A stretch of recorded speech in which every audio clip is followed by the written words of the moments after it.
હું વધારે નથી બોલતો, પણ હવે જે આપણે જે 3 દિવસીય સંમેલન છે એમાં આપણે પૂજ્ય દાદા માહિતીઓ દાદાનો જે મીન પરિવાર છે એમને આપણે અને રસોઈયા ભાઈએ જે વ્યવસ્થા કરી છે કણીની વ્યવસ્થા કન્સિડરેશન સમિતિએ જે દસ્તાવેજ પુરાવાનું જે માર્ગદર્શક આપ્યું છે એ આપણે અમલમાં મૂકવાનું છે, ઘરે લઈ જવાનું છે અને આપણે પવન પાણી કણી સૂર્યચંદ્ર અગ્નિ ધરતી માતા પિતૃજો પ્રકાશ ધાન્ય કણીનો આપણે એકી સાથે વિવેક કરી અને પછી આપણે રજા લેવાની છે.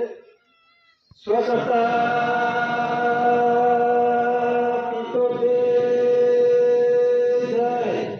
હવે કોઈએ ઉતાવળ કરવાની નથી અને શાંતિપૂર્વક જવાનું છે.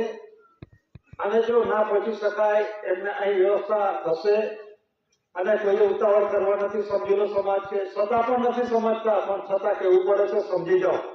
આપણે ઉતાવળ નથી કરવાની, શાંતિપૂર્વક જવાનું છે અને મિલનનો આ યોગ છે અને એ મિલન યોગની અંદર આપણે શાંતિપૂર્વક જવાનું છે. સ્વકર્તા પિતૃકી જય. આપણે જમ્યા પછી જવાનું છે. સ્વકર્તા પિતૃકી જય.